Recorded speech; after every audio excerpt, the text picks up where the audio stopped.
The really cool part about my relationship with Amelia is that we share our days together. So she started kindergarten this year, and we collaborate a lot on how school is going, what's going on, how do we deal with certain situations.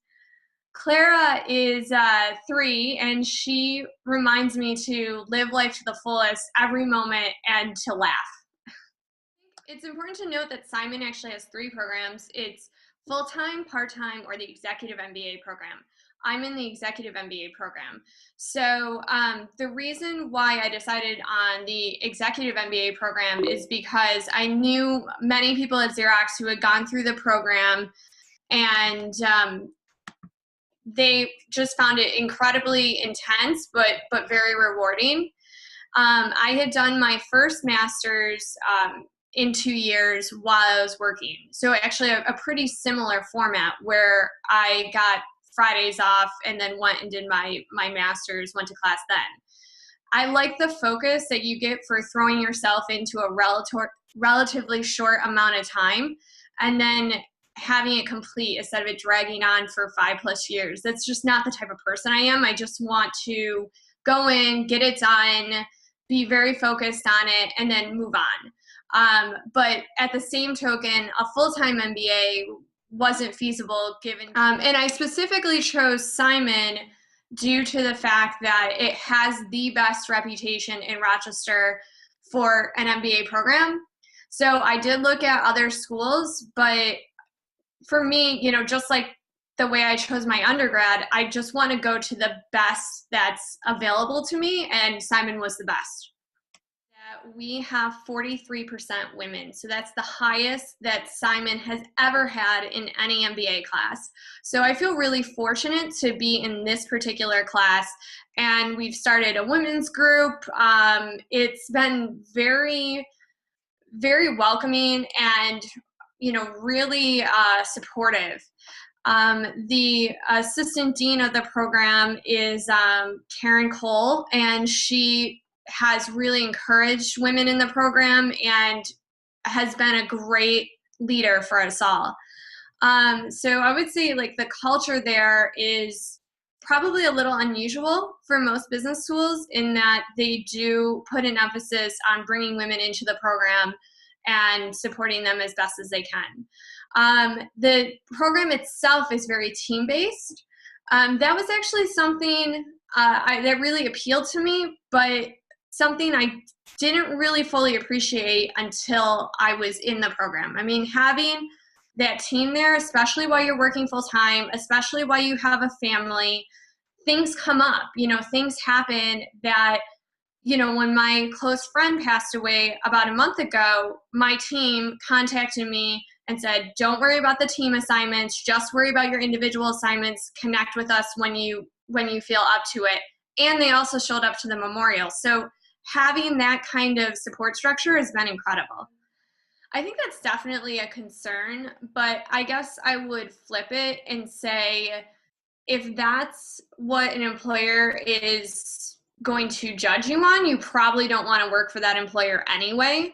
That was kind of the tactic I took when I was about 8.5 months pregnant with my second daughter, and I found out that our engineering department was being sold to another company. Now, I was going to keep my job, but it didn't look like there was going to be a lot of room for advancement.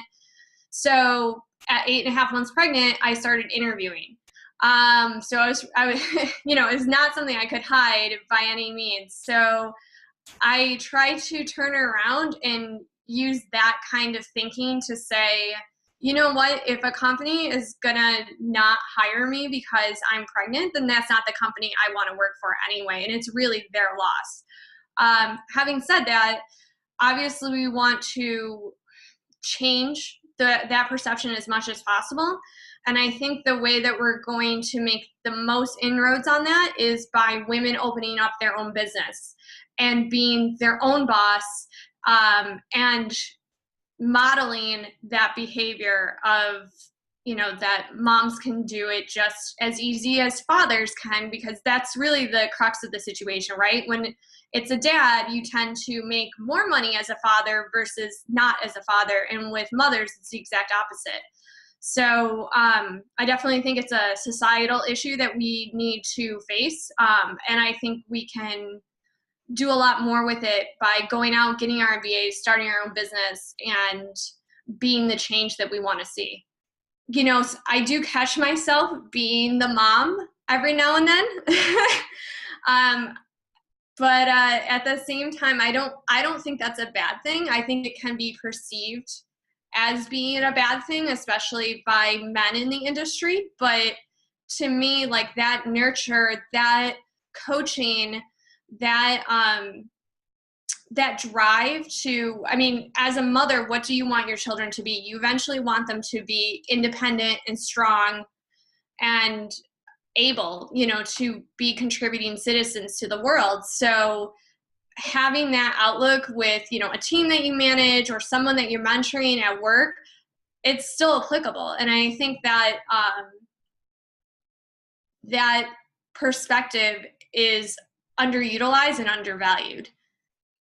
So I think for why it's important to have a community online that spans, you know, different schools and different regions and things like that, is that trying to balance work, family, school can be very lonely. Even if you have the best partner and family in the world, you don't want to lay all your stress out on them because you know that they're dealing with all the stuff that you can't do. You know, for us, it was, I basically handed my husband a spreadsheet and was like, here are the Christmas lists and here's everything I bought in the last 2 years. So have fun.